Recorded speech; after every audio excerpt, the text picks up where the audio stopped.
He has been supportive.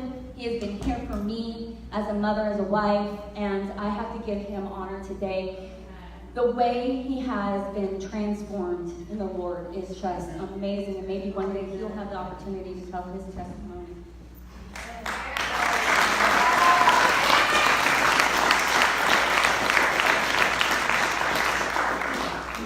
Well, yeah, okay. I do have to, and I don't want to minimize the situation, but I do have to one last time give honors to our mothers, because I had the opportunity to see mothers in action. And it's something really special, and there's a reason why God put everything the way he did. Yeah. Because of a mother. Besides the fact we all wouldn't be here without a mother, right? So, special honor to our mothers. My wife blows me away all the time. What you're probably about to hear today is going to blow you away too. I'm like, whoa. About a minute and a half, I'm going to have you guys close your eyes.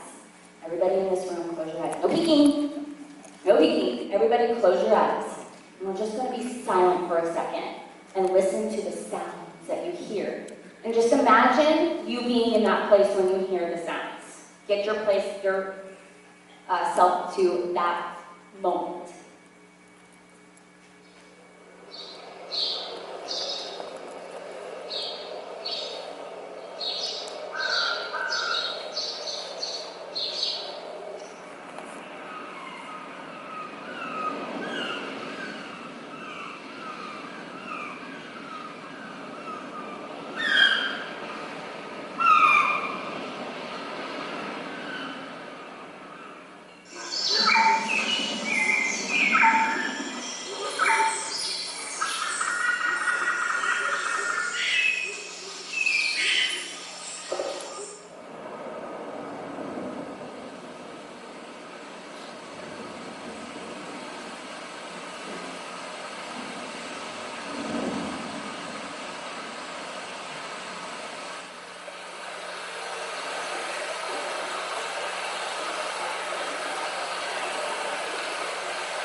Welcome you into this place with open arms as we have our eyes closed and we listen for the sound of your glory, for your sound. God, reach deep into every single heart today, God. Let your anointing fall, your fire fall, your presence fall.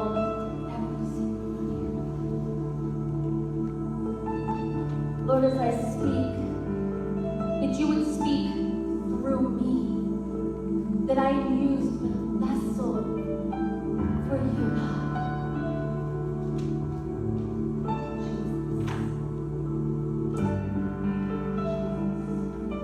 To a place where it brought peace and rest in your spirit, your mind, your soul.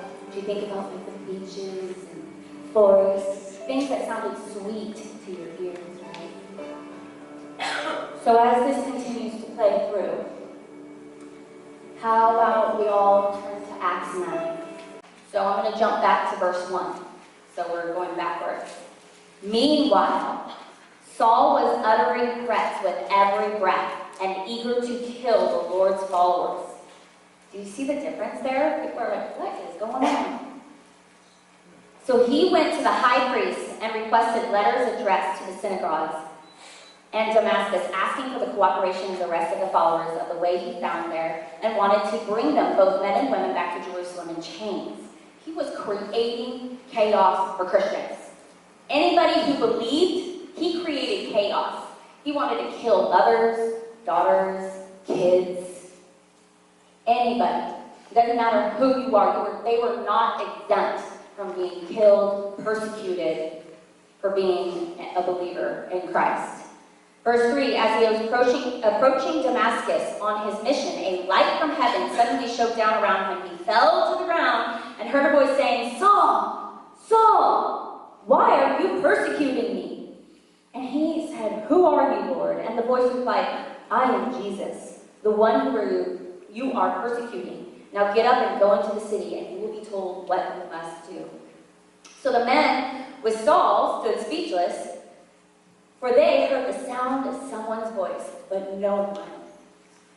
They heard the sound of someone's voice, but saw no one.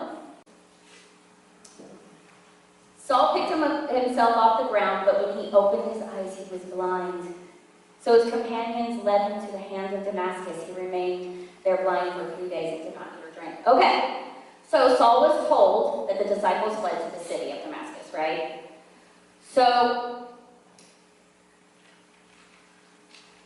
Christ shows up in the middle of chaos. You see that through the whole Bible, right? Daniel was out lions den. Christ shows up. The Battle of Jericho. Christ shows up. God shows up. Anything that you see in the story, God shows up in the middle of chaos. But this one caught me off guard, and I was like, why is God showing me the story of Saul? And I would like to have a volunteer who wants to put on a blindfold for a second. Who wants to volunteer? You back here, come on here. Hi dear, how are you? Good. We're going to have you put this over your eyes. Turn towards everybody.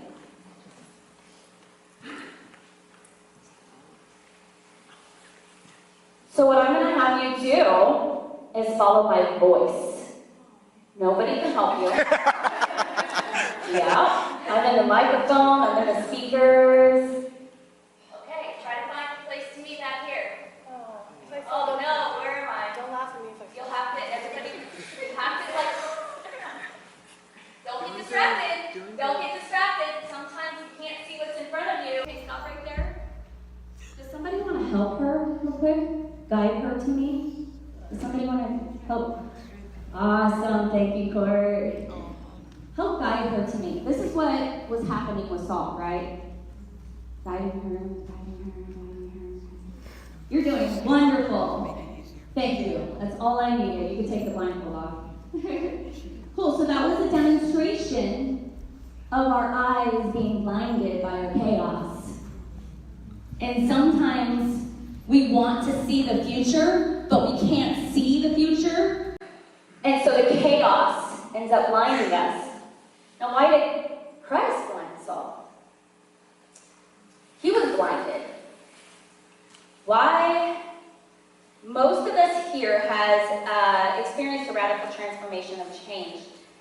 And know a lot of preachers talk about this, but this is where I get this from. So, how did you feel? Did you feel nervous? Yes. Did you feel like you couldn't go unless you actually concentrated where my voice was? This is what happened with Saul. I know that she was nervous. I know that there were people kind of laughing and giggling at her. How do you think Saul felt when he was blinded? All the Pharisees, when he created the chaos, they mocked him, laughed at him, going, "Ha ha, who do you think you are now? Now you're blind. Now you got nothing on us." Why would Christ blind someone? Why would he give them something? He was forced to open his ears and listen. He was forced to use other senses and not see what's in front of him, but instead he had to listen to the voice of God. Sometimes all we see is chaos happening around us. I bet feeling such torment in his mind in so many ways. So, when we're in the middle of our chaos, like me, some people may not know that my first child was diagnosed with autism. We thought that was a problem. Not anymore. And my second child was diagnosed with cancer and passed away 2 years ago. Do you realize what kind of faith that creates in you, that dissipates out from you? When you ask and ask and ask, and all you can see is the trouble and the chaos happening around you, and all you can see is hell. God, why aren't you doing this? You question yourself, God, why aren't you here? And then suddenly in the middle of chaos, Christ shows up. So after my son had passed from cancer, I'm in the middle of my house listening to worship music because I love worship music, and being embedded in my spirit, I knew I was never going to let go, even though there were times where I almost let go. Like that song, I almost let it go. I feel like I couldn't live life anymore. Knowing that he could have been healed here. Knowing my faith was tested, everything. You guys are going through chaos. How many here go through chaos in our lives? Come on, don't lie to me. Everybody goes through some sort of chaos. Everybody goes through something. It may not be as intense as mine, but everybody goes through something. You get chaos put right before you, and you don't know which way you're going to go. This is where the Lord stops, and he stopped me. And I looked at him and I said, God, what do you want? And then bam, because I was in that desperate moment, like Saul. He blinded me. I heard his voice and he said, Melody. At first I was like, oh, I don't want to hear you. I don't want to hear you now, because I thought it was some sort of chastisement. Like, you better do this, you better get back on my, you better. No. It was love. The amazing sound of love. The amazing sound of grace. And he said, Melody, I love you. He wants to speak into your life today to tell you that he's not mad at you, that he's not angry at you, and it doesn't matter where you're at right now. He wants to speak into your life, but sometimes we've got to be blinded. We have got to cover our eyes, stop. The word says, be still and know that I am God. Be still. Sometimes we just want to keep on asking our requests over and over and over. God, please do this. God, please do that. God, please do this. And nothing ever happens. Sometimes we just need to stop and listen. Because even though we know that you can get your answers through the Word of God, sometimes we just need to hear what the Lord is doing for that next step. He told Saul on the road to Damascus, after he blinded him, he said, go. And he gave him direction. Go to Damascus, stay there, and I will give you the next step. The Lord says, thy word is a lamp unto my feet. Sometimes the world is full of darkness, and all we can see is in front of us. So when we hear, just step into his word, and he will light your path in which direction you need to go. Isn't that amazing? God is so amazing. We all have gone through chaos, like Saul created for a lot of us. The thing that amazes me the most is that the disciples forgave him for killing and murdering their friends and their family, because that's the way Christ would have done. And it amazes me.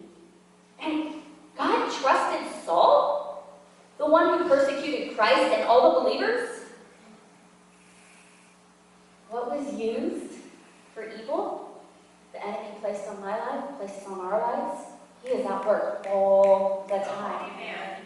God's going to take what you got in the middle of your chaos, turn it around, and use it for his glory. Do you see, this right here is not just me getting up on stage and speaking something. This right here is my testimony. He pulled me out of the fiery pit. I wanted to rid of my pain in ways that you can't really get rid of pain, only temporary. And the way that God spoke to me when I heard that voice, it was transforming, like with Saul. It turned me around. Place my feet. That's why now, if you are not in the middle of chaos at the moment,